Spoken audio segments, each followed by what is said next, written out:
আপনারা জানেন মেজর জলিল নবম সেক্টরের কমান্ডার ছিলেন। তিনি বুক পেতে দাঁড়িয়ে গেছিলেন। এদেশের সব সম্পদ যখন নিয়ে যাচ্ছিল, সব মূল্যবান মেশিনারিগুলো নিয়ে যাচ্ছিল, উনি দাঁড়িয়ে গেলেন, মেজর জলিলের বুকের উপর দিয়ে গুলি চালাও, তারপরে নাও। এই জন্য মেজর জলিলকে জেলেও যেতে হয়েছিল। বোঝা গেল এই দাদারা মুসলিমদেরকে সাহায্য করেছিল ইসলামের জন্য নয়, এদেশের মানুষকে ভালোবেসে নয়, বরং পাকিস্তানকে ভেঙ্গে দুর্বল করে দেওয়াই ছিল তার মূল উদ্দেশ্য। আমি বলছিলাম এদেশে এসে বিভিন্নভাবে মুসলিমদেরকে বিভ্রান্ত করার চেষ্টা করেছে। আল্লাহ রাব্বুল আলামিন পরিষ্কার জানিয়ে দিচ্ছেন, কুলিল্লাহুম্মা মালিকাল মুলক, তুমি যতই ক্ষমতা কুক্ষিগত করো, সমস্ত ক্ষমতার মালিক কে? কুলিল্লাহুম্মা মালিকাল মুলক, হে নবী আপনি বিশ্ববাসীকে জানিয়ে দিন আল্লাহ হচ্ছে সমস্ত ক্ষমতার উৎস, সমস্ত ক্ষমতার মালিক কে? সূরা আলে ইমরান 26 নম্বর আয়াত। তুতিল মুলকা মান তাশাউ, তুমি যাকে ইচ্ছে করো তাকে ক্ষমতা দান করো, ক্ষমতা দেওয়ার মালিক কে? ওয়া তানজিউল মুলকা মিম্মান তাশাউ, আর তুমি যার থেকে ইচ্ছা ক্ষমতা ছিনিয়ে নাও, ক্ষমতা ছিনিয়ে নেওয়ার মালিকও কে? দেখেন না কেমনে ছিনিয়ে নিল, কি দামি দামি খাবার, 100 পদের খাবার তৈরি করেছিল, বুফে সিস্টেমের খাবার তৈরি করে রেখেছে, কোটি কোটি টাকা বস্তা ভরা ছিল। কারণ কি জানেন? ওই দিন ছিল মূলত তারা জানে যে পরের দিন ছাত্র ঢাকা দখল করবে, কাজে ওই দিন গুলি করে মারার জন্য তো শক্তির প্রয়োজন। এই জন্য পুলিশ অফিসার, সেনা অফিসারদেরকে দাওয়াত করে বস্তা ভরে টাকা দিয়ে পেট ভরে খাওয়াই দিবে। কাশ্মীরি মুসলমানদের যুগ যুগ ধরে হত্যা করা হচ্ছে। ভারতের মুসলিমদের অহরহ ভয় দেখানো হচ্ছে।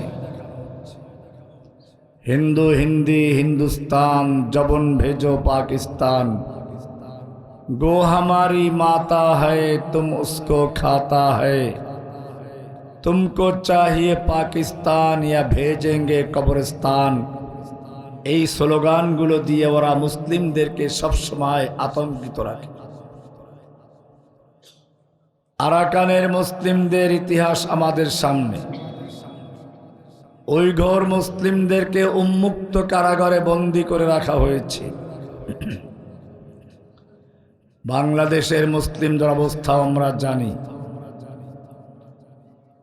এদেশের একজন তথাকথিত নেত্রী যেখান থেকে এসেছিল বাঙালি এবং বাংলাদেশের থেকে প্রতিশোধ নেওয়ার জন্য, তিনি তার সাধ্যমতো প্রতিশোধ নিয়ে আবার যেখান থেকে এসেছিলেন তাদের কাছেই চলে গেছেন। যে হিন্দুরা মুসলিম শাসকদের দরবারের ঝাড়ুদারি করত, আজকে তারা বাংলাদেশে পর্যন্ত সাহস করছে দিনে দুপুরে একজন মুসলমানকে পিটিয়ে কুপিয়ে হত্যা করতে। কেন? কারণটা খুঁজে বের করা দরকার। যে হিন্দু মুসলিমদের বাড়ি ঘরে এসে আশ্রয় নিয়েছিল জান বাঁচানোর জন্য, যে ইহুদি ওমর বিন খাত্তাবের দরবারে গিয়ে প্রার্থনা করছিল, ওমর তোমাদের নবী আমাদের খয়বরে থাকার জন্য অনুমতি দিয়েছেন, তুমি কেন বহিষ্কার করছো? আমরা তোমাদের কৃষি কাজ করব, খেজুরের বাগানে চাষ করব, ফসল যা হবে অর্ধেক আমাদের অর্ধেক তোমাদের, আমরা মজদুরি করব, তোমাদের কৃষি কাজ করব। সেই ইহুদি আজ মুসলিমদের বাইতুল মুকাদ্দাস দখল করে আছে, যেখানে ইচ্ছা সেখানে মুসলিমদেরকে হত্যা করছে। সিরিয়ায় গিয়েও তারা হত্যা চালাচ্ছে, লিবিয়াতে হত্যা চালাচ্ছে। কারণটা কি? আল্লাহর রাসূল সাল্লাল্লাহু আলাইহি ওয়াসাল্লাম কারণ স্পষ্ট বলে দিয়েছেন। হাদিসগুলো খুলে পড়ুন, পরিষ্কার লেখা আছে, ইউশিকু আইয়াতাদাল উমাম, অচিরে এমন একটি মুহূর্ত আসবে, মুসলিম জাতির সামনে এমন একটা সময় আসবে যখন সারা দুনিয়ার কাফেরগুলো একজন অপরজনকে আহ্বান করবে মুসলিমদেরকে ধ্বংস করার জন্য। যেরকম ভাবে দস্তরখানে খাবার তৈরি করে মেহমানদের ডাকা হয়, আসুন বসুন খাবার তৈরি, যেভাবে দস্তরখানে খাবার তৈরি করে মেহমানদেরকে ডাকা হয় খাবারের জন্য, ঠিক তেমনি ভাবে মুসলিমদেরকে ধ্বংস করার জন্য, মুসলিমদেরকে হত্যা করার জন্য কাফের শক্তিগুলো একে অপরকে এভাবে আহ্বান করবে। সাহাবায়ে কেরাম আশ্চর্য হলেন। আল্লাহর নবীর যুগে সাহাবীদের সংখ্যা কত? 1.5-2 লক্ষ সর্বোচ্চ। সাহাবায়ে কেরাম আশ্চর্য হয়ে জিজ্ঞেস করলেন, ইয়া রাসূলুল্লাহ, তখন কি মুসলিমদের সংখ্যা অনেক কম থাকবে? কারণ আমরা এই লক্ষাধিক মাত্র সাহাবী, আমাদের ভয়ে বর্তমান সুপার পাওয়ারগুলো থরথর করে কাঁপে, আর তখন কাফেরদের এত বড় সাহস হবে কি করে? তখন কি মুসলিমদের সংখ্যা অনেক কমে যাবে? আল্লাহর হাবিব বললেন, না না, কমবে না, তোমাদের সংখ্যা তখন তোমাদের চেয়ে অনেক বেশি হবে। দেখেন না এখন কত কোটি, বাংলাদেশি কয়েক কোটি, ইন্ডিয়াতে 22 কোটি, ইন্দোনেশিয়ায় কত, আরব দেশগুলোতে কত। তোমাদের সংখ্যা তোমাদের চেয়ে অনেক বেশি হবে, কিন্তু তাদের ঈমানের কোনো ভিত্তি থাকবে না। তাদের অবস্থা হবে কিরকম জানো? আল্লাহর নবী এটা উদাহরণ দিচ্ছেন, ওয়ালাকিন্নাকুম গুসাউন কাগুসাইস সাইল। তুফানের সময় পানির উপরে ময়লা আবর্জনা কচুরিপানা খড়কুটা যেরকম ভাসে, আল্লাহর রাসূল সাল্লাল্লাহু আলাইহি ওয়াসাল্লাম বলছেন তোমাদের মুসলিমদের সংখ্যা অবস্থা হবে ওরকম, সেই তুফানে ভাসমান খড়কুটার মতো। কিরকম? তোমাদের কোনো আকীদার খবর থাকবে না, তোমাদের আল্লাহর সঙ্গে কোনো সম্পর্ক থাকবে না। মুসলিমদের শক্তির উৎস কোথায়? আল্লাহর সঙ্গে সম্পর্ক দিয়েই মুসলিমরা যুদ্ধে বিজয় লাভ করেছে। যতগুলো যুদ্ধ হয়েছে সব যুদ্ধে মুসলিমদের সংখ্যা কাফেরদের চেয়ে অনেক কম, অস্ত্র অনেক কম। তাহলে বিজয় লাভ করলো কি করে? আল্লাহর হাবিব ফরমান, তোমাদের আল্লাহর সঙ্গে কোনো সম্পর্ক থাকবে না, নিজস্ব কোনো চিন্তা চেতনা থাকবে না, কোনো পরিকল্পনা থাকবে না। ইহুদি খ্রিস্টানরা ওই পানি যেরকম, বাতাস যেরকম খড়কুটাকে যেদিকে নিয়ে যায় সেদিকে যায়, পানির প্লাবন নেয় একদিকে, আবার বাতাস ধাক্কা দিয়ে নেয় আর একদিকে। ঠিক তেমনি ভাবে তোমরা ইহুদি খ্রিস্টানদের খেলনায় পরিণত হবে। ওরা যেরকম তোমাদের চালাবে সেরকম তোমরা চলবে, তোমাদের শাসকরা ওদের কথায় চলবে, ওরা তোমাদের ভাগ্য নির্ধারণ করবে। ওরা যখন যেটা আসবে তোমরা ওটার সাথে সয়লাবে ভেসে যাবে। এক সময় আসলো সমাজতন্ত্র, মুসলিমদের একদল সমাজতন্ত্র, ইসলাম কিতাব লিখে ফেলল। আবার যখন আসলো গণতন্ত্র, তখন আলেমরা সব ঝুঁকে পড়লো গণতন্ত্রের দিকে। আল্লাহর নবীর কি কোনো আদর্শ নাই? ইসলাম বিজয় করতে হলে কি নবীর তরিকায় করব না কোনো ইহুদি খ্রিস্টানদের তরিকায় করব?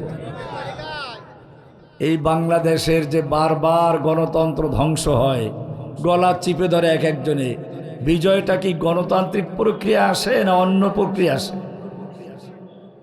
এরশাদ সাহেব আসলেন, গণতন্ত্রের গলা চিপে ধরলেন। নূর হোসেন দাঁড়িয়ে গেল, স্বৈরাচার নিপদ যাক, গণতন্ত্র মুক্তি পাক। ও জীবন দিল, মুক্তি পাইল। আবার ধীরে ধীরে হাসিনা আসলো, গণতন্ত্রের গলা টিপে ধরলো। আবার আবু সাইদ হাত পেতে দিল, বুক পেতে দিল, গুলি খেলো, গণতন্ত্র আবার মুক্তি পেল। তাও কতদূর পেয়েছে এখনো খবর নাই। এখনো কুফাররা যেরকম চালায় সেরকম আগে চালাই তো ভারত, এখন চালায় কে ভালোই জানেন। ওয়ালাকিন্নাকুম গুসাউন কাগুসাইস সাইল। ও মুসলিম, আল্লাহর নবীর হাদিসগুলো ভালো করে বুঝার চেষ্টা করো। তোমাদের অবস্থা হবে ভাসমান খড়কুটার মতো। সাহাবায়ে কেরাম জিজ্ঞেস করলেন, ইয়া রাসূলুল্লাহ, এর কারণটা কি হবে? আল্লাহর হাবিব ফরমান, তোমাদের কলবের ভিতরে, অন্তরের ভিতরে অহন ঢুকে দেবে, অহন। কিলা ওয়ামাল ওয়াহান ইয়া রাসূলুল্লাহ। সাহাবায়ে কেরাম জিজ্ঞেস করলেন, ইয়া রাসূলুল্লাহ, ওয়াহান কি জিনিস? ক্বালা হুব্বুদ দুনিয়া ওয়া কারাহিয়াতুল মাউত। ওয়াহান হচ্ছে দুনিয়ার ভালোবাসা আর আল্লাহর জন্য জীবন দিতে অপছন্দ করা। তোমরা যেরকম ভাবে আল্লাহর পথে জীবন দিয়ে দাও, বুক টান করে দাঁড়িয়ে যাও, যুদ্ধের ময়দানে ঝাঁপিয়ে পড়ো, বাঁচবো না মরবো তার কোনো পরোয়া করো না, এইরকম মুসলমানদের অবস্থা তখন থাকবে না। তারা কেমনে গা বাঁচাবে, কার দালালি করবে, নাস্তিক না মোরতাদ না হিন্দু না বৌদ্ধ, এসব দেখবে না। কিছু একটু পাইল, কওমি জননী খেতাব দিয়ে দিল। কি গল্প! নেত্রী তাহাজ্জুদ পড়ে, কোরআন পড়া ছাড়া নাকি ঘর থেকে সকালে কাজই শুরু করে। সকল আলেমদেরকে মাহফিলের মঞ্চের থেকে, বক্তার সামনে থেকে মাইক কেড়ে নেওয়া হতো। মসজিদের খতিব সাহেবকে মিম্বরে অপমান করা হতো। ওলামায়ে কেরামদেরকে কারাগারে বন্দী করা হলো। এরপরে এই সমস্ত তাহাজ্জুদের গল্প আর কোরআন পড়ার গল্প শোনানো শয়তানের কাজ। কোরআন পরিষ্কার করে দিয়েছে, ওয়াল্লাযীনা কাফারু আমালুহুম কাসারাবিন বিকিআ। নিশ্চয়ই যারা কাফের, যারা মুরতাদ, যারা হিন্দু এজন্য বললাম ও মুসলমান, কোরআনের পরিষ্কার আয়াত রয়েছে, ইয়া আইয়ুহাল্লাযীনা আমানু লা তাত্তাখিযুল ইয়াহুদা ওয়ান নাসারা আউলিয়া। হে ঈমানদারগণ, খবরদার খবরদার, তোমরা ইহুদি খ্রিস্টানদেরকে, হিন্দু বৌদ্ধদেরকে তোমাদের বন্ধু বানাইও না, অভিভাবক বানাইও না, তোমাদের পরামর্শদাতা বানাইও না, উপদেষ্টা বানাইও না। ওয়ামান ইয়াতাওয়াল্লাহুম মিনকুম, তোমাদের যে কেহ তাদেরকে বন্ধু বানাবে, ফাইন্নাহু মিনহুম, সে ওদেরই একজন। এবারে যেই লোকটা একটা নাপাক হিন্দু কসাইকে এনে বাংলাদেশের হাজার হাজার যুবকদের হত্যা করলো, তবুও তাকে আনতেই হবে, কারণ স্বামীকে যদি আনতে না পারে কাকে আনবে? তাও আবার অবৈধ স্বামী। এটা তাদের পররাষ্ট্রমন্ত্রী স্বীকার করেছেন, স্বামী স্ত্রীর সম্পর্ক, তার স্বামীকে আর স্ত্রীকে। আর বাস্তব দেখেন না, বিপদে পড়লে মানুষ স্বামীর কাছে পালাইয়া যায়, গেছে কার কাছে? ওয়ামান ইয়াতাওয়াল্লাহুম মিনকুম, তোমাদের যে কেহ তাদেরকে বন্ধু বানাবে, ফাইন্নাহু মিনহুম, সে তাদেরই একজন, সে তাদেরই একজন। কে বলেছেন? কাজে পরিষ্কার হয়ে গেল, এই লোকটাকে পাঠানো হয়েছিল বাংলাদেশে তার বাবার হত্যার প্রতিশোধ নেওয়ার জন্য। সে প্রথমেই প্রতিশোধ নিয়েছে সেনাবাহিনীর থেকে, ঠিক কিনা? বিডিআর বিদ্রোহের নাটক করে সেনাবাহিনীর ভিতরে যারা একটু ইসলাম প্রেমিক ছিল, একটু দেশ প্রেমিক ছিল, তাদের সকলকে হত্যা করা হলো। এরপরে বিডিআরদের মধ্যেও যারা ইসলামপন্থী ছিল তাদেরকে হত্যা করা হলো। শুধু এদের থেকেই নয়, এদেশের জনগণ থেকেও প্রতিশোধ নিল। কাউকে রাজাকার বলে, কাউকে জঙ্গি বলে, কাউকে ধর্ষক বলে। এগুলো ফেরাউনদের যুগে যুগে ফেরাউনদের ইতিহাস। কোরআনের সূরা কসাসের শুরুতে দেখবেন পরিষ্কার লেখা আছে, ইন্না ফিরআউনা আলা ফিল আরদ। আল্লাহ রাব্বুল আলামিন বলছেন, ফিরআউন তার দেশের একচ্ছত্র ক্ষমতা কুক্ষিগত করেছিল, মালিক বনে গেছিল। আমাদের দেশের লেডি ফিরআউনের বেলায় প্রযোজ্য কিনা? একটা ইউপি মেম্বার চেয়ারম্যান যদি নমিনেশন পেতে চায় তাহলে ওই জায়গার থেকে সিগন্যাল পেতে হয়। ইন্না ফিরআউনা আলা ফিল আরদ, নিশ্চয়ই ফিরআউন তার দেশের সমস্ত ক্ষমতা নিজের মুঠোর ভিতরে নিয়েছিল। ওয়াজআলা আহলাহা শিয়া, ফিরআউন তার দেশের জনগণকে বিভিন্ন দলে বিভক্ত করেছিল, এক দলকে আরেক দলের বিরুদ্ধে খেপিয়ে দিয়েছিল। কারণ ফিরআউনরা জানে যদি দেশের জনগণ ঐক্যবদ্ধ থাকে তাহলে তাদের অপকর্ম করার সুযোগ থাকবে না। সেই কারণে প্রথমেই হামলা করলো সাইদি সাহেবের উপরে। কেন? এদেশের যুবকদের ভিতরে ইসলামী জাগরণ তৈরি করার মতো, এদেশের মুসলিম উম্মার ভিতরে এক ধরনের জাগরণ তৈরি করার মতো শক্তি তার ভিতরে ছিল। সেজন্য তাকে টার্গেট করা হলো। দেখালো যে সে রাজাকার। সাইদি সাহেব কি রাজাকার ছিলেন? তাকে কেন গ্রেফতার করা হলো? ওলামায়ে কেরামদের বুঝতে হবে, খেলা এখনো শেষ হয় নাই। আমিরে মুআবিয়া রাদিয়াল্লাহু তাআলা আনহু এবং আলী রাদিয়াল্লাহু তাআলা আনহুর মধ্যে যুদ্ধ চলছিল, যুদ্ধ। এই সময় রোমের সম্রাট আমিরে মুআবিয়ার কাছে পত্র লিখল, আমিরে মুআবিয়া, আমরা জানতে পেরেছি তোমাদের খলিফা তোমার বিরুদ্ধে যুদ্ধে লিপ্ত হয়ে গেছে। তুমি যদি চাও তাহলে রোম সম্রাট তার সর্বশক্তি দিয়ে তোমাকে সাহায্য করতে প্রস্তুত। আল্লাহর নবী সাহাবী বুঝতে পারলেন এটা বাংলাদেশ না, একই খেলা এখানে হয়েছে। যখন পাকিস্তানিদের সঙ্গে বাংলাদেশিদের বিভিন্ন বিষয় নিয়ে আন্দোলন চলছিল, সেই সময় তৎকালীন সময়ের ইন্দিরা গান্ধী এই কৌশলটাই অবলম্বন করেছে। বাংলাদেশের সেই আমিরে মুআবিয়াদেরকে জিজ্ঞেস করলো, দেখো তোমাদের উপর অন্যায় হচ্ছে, বিচার হচ্ছে, তোমাদের পক্ষে ভারত তার সর্বশক্তি দিয়ে মোকাবেলা করার জন্য সাহায্য করার জন্য তৈরি আছে। উদ্দেশ্য কি বাংলাদেশকে সাহায্য করা? আমিরে মুআবিয়া রাদিয়াল্লাহু তাআলা আনহু বুঝতে পারলেন তিনি তো আর শেখ মুজিবের মতো দালাল না। আমিরে মুআবিয়া রাদিয়াল্লাহু তাআলা আনহু বুঝতে পারলেন রোম সম্রাট আমাদের পারস্পরিক মতবিরোধ নিয়ে, এর সুযোগ নিয়ে আমাদের মুসলিম ভূখণ্ডকে দখল করতে চায়, মুসলিম উম্মাকে ধ্বংস করার পায়ে তারা করছে। সেজন্য আমিরে মুআবিয়া রাদিয়াল্লাহু তাআলা আনহু পত্র লিখলেন, ইয়া কালবার রোম, ওহে রোমের কুকুর, আমার আমিরের সঙ্গে, আমার খলিফার সঙ্গে আমার যুদ্ধ হচ্ছে।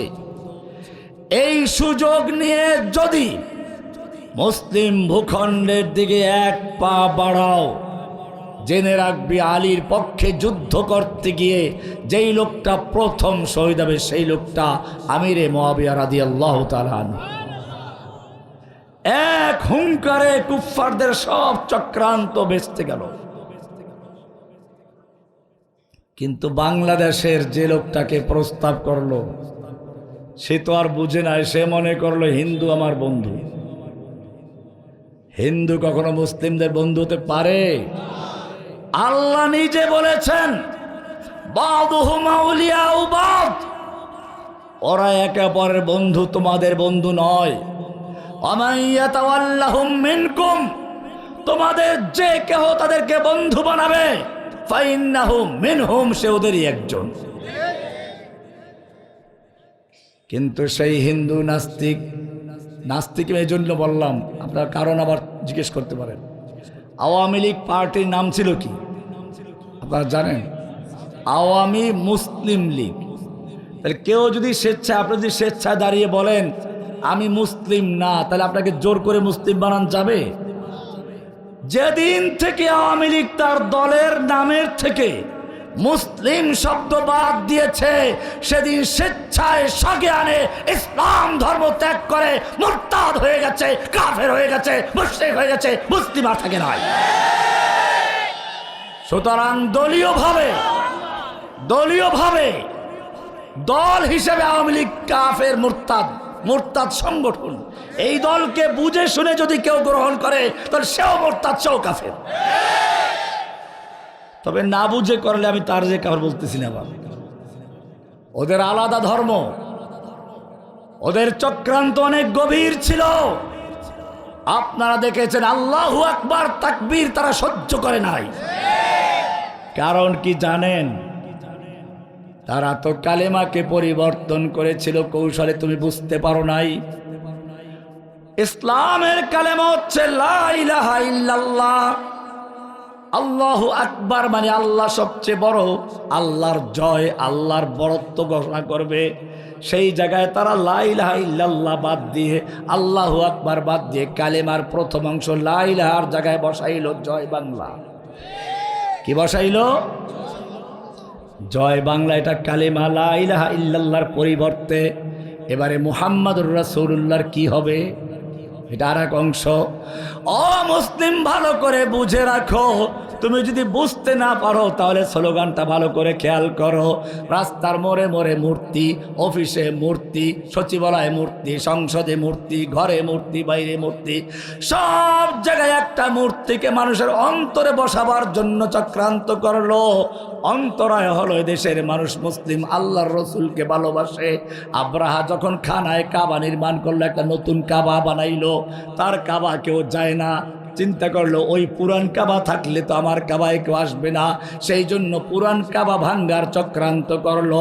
ঠিক তেমনি ভাবে পরিকল্পনা করলো মুহাম্মাদুর রাসূলুল্লাহর পরিবর্তে জয় বঙ্গবন্ধু স্লোগান বসিয়ে দিব। রসুল হিসাবে শেখ মুজিবকে বসাবে কাকে?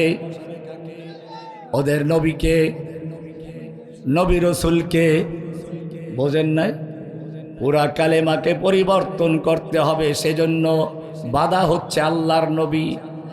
এই জন্য শাহবাগের গণ জাগরণ মঞ্চ তৈরি করে আলেম ওলামাদেরকে বিতর্কিত করা, স্বয়ং আল্লাহর নবীর বিরুদ্ধে কুৎসা রটনা করা, এর বিরুদ্ধে কল্প কাহিনী তৈরি করা, আল্লাহর নবীর বিরুদ্ধে অবমাননাকর কটূক্তি করার চক্রান্ত শুরু করে দিয়েছিল। উদ্দেশ্য ছিল নতুন প্রজন্মের অন্তর থেকে তাওহীদের বীজ মুহাম্মাদুর রাসূলুল্লাহ ভালোবাসাকে দূর করে তার জায়গায় বঙ্গবন্ধুর ভালোবাসা বসানো। বুঝতে পারছেন কালেমা কি? লা ইলাহা ইল্লাল্লাহ বাদ দিয়ে জয় বাংলা, মুহাম্মাদুর রাসূলুল্লাহ বাদ দিয়ে জয় বঙ্গবন্ধু। এই জন্য তারা রাষ্ট্রীয় স্লোগান বানাইছিল জয় বাংলাকে, ঠিক কিনা? মুসলমানদের রাষ্ট্রীয় স্লোগান লা ইলাহা আল্লাহু আকবার। এই আল্লাহু আকবার ধ্বনি তাদের সহ্য হতো না, দাড়ি লাগলে সহ্য হতো না, টাকনুগিরার উপরে লুঙ্গি পাজামা পরলে সহ্য হতো না। এগুলো জঙ্গিদের লক্ষণ। পত্রিকা দেখেন নাই? অমুসলিম ভালো করে তোমাকে বুঝতে হবে, আল্লাহর নবীর বিরুদ্ধে কটূক্তি করাটা সাধারণ কোনো বিষয় ছিল না। নবীর সাথে জনগণের যে ভালোবাসা আছে, এদেশের মুসলিমরা আল্লাহর নবীকে ভালোবাসে, সেই ভালোবাসা উৎখাত করে তার জায়গায় একটা নাস্তিককে বসানোর চক্রান্ত করা হয়েছে। ভারত যখন ওই নাস্তিককে বলল, দেখো শেখ মুজিব, তোমার উপরে পাকিস্তানিরা বড় অন্যায় করছে। অন্যায় তো ওরা ঠিকই করছে, কিন্তু সেই অন্যায়গুলোর সমাধান এই দেশ এমনও স্বাধীনতা, ভৌগোলিকভাবে এই দেশটা এমনও স্বাধীনতা। একটা কালো কুত্তা যদি নেতৃত্ব দিত তার এই দেশ এমনি স্বাধীন হয়ে যেত। এটা ইংরেজরা ভাগ করার সময় সেইভাবেই করে গেছে, এটা মনে রাখবেন।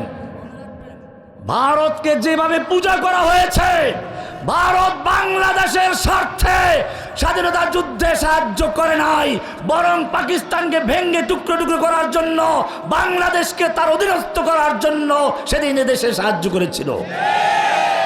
এবং সেজন্য এদেশের সম্পদ সব তারা লুটপাট করে নিয়ে চলে গেছে। আপনারা জানেন মেজর জলিল নবম সেক্টরের কমান্ডার ছিলেন। তিনি বুক পেতে দাঁড়িয়ে গেছিলেন। এদেশের সব সম্পদ যখন নিয়ে যাচ্ছিল, সব মূল্যবান মেশিনারিগুলো নিয়ে যাচ্ছিল, উনি দাঁড়িয়ে গেলেন, মেজর জলিলের বুকের উপর দিয়ে গুলি চালাও, তারপরে নাও। এই জন্য মেজর জলিলকে জেলেও যেতে হয়েছিল। বোঝা গেল এই দাদারা মুসলিমদেরকে সাহায্য করেছিল ইসলামের জন্য নয়, এদেশের মানুষকে ভালোবেসে নয়, বরং পাকিস্তানকে ভেঙ্গে দুর্বল করে দেওয়াই ছিল তার মূল উদ্দেশ্য। আমি বলছিলাম এদেশে এসে বিভিন্নভাবে মুসলিমদেরকে বিভ্রান্ত করার চেষ্টা করেছে। আল্লাহ রাব্বুল আলামিন পরিষ্কার জানিয়ে দিচ্ছেন, কুলিল্লাহুম্মা মালিকাল মুলক, তুমি যতই ক্ষমতা কুক্ষিগত করো, সমস্ত ক্ষমতার মালিক কে? কুলিল্লাহুম্মা মালিকাল মুলক, হে নবী আপনি বিশ্ববাসীকে জানিয়ে দিন আল্লাহ হচ্ছে সমস্ত ক্ষমতার উৎস, সমস্ত ক্ষমতার মালিক কে? সূরা আলে ইমরান 26 নম্বর আয়াত। তুতিল মুলকা মান তাশাউ, তুমি যাকে ইচ্ছে করো তাকে ক্ষমতা দান করো, ক্ষমতা দেওয়ার মালিক কে? ওয়া তানজিউল মুলকা মিম্মান তাশাউ, আর তুমি যার থেকে ইচ্ছা ক্ষমতা ছিনিয়ে নাও, ক্ষমতা ছিনিয়ে নেওয়ার মালিকও কে? দেখেন না কেমনে ছিনিয়ে নিল, কি দামি দামি খাবার, 100 পদের খাবার তৈরি করেছিল, বুফে সিস্টেমের খাবার তৈরি করে রেখেছে, কোটি কোটি টাকা বস্তা ভরা ছিল। কারণ কি জানেন? ওই দিন ছিল মূলত তারা জানে যে পরের দিন ছাত্র আমি ঢাকা দখল করবে, কাজে ওই দিন গুলি করে মারার জন্য তো শক্তির প্রয়োজন। এই জন্য পুলিশ অফিসার, সেনা অফিসারদেরকে দাওয়াত করে বস্তা ভরে টাকা দিয়ে পেট ভরে খাওয়াই দিবে।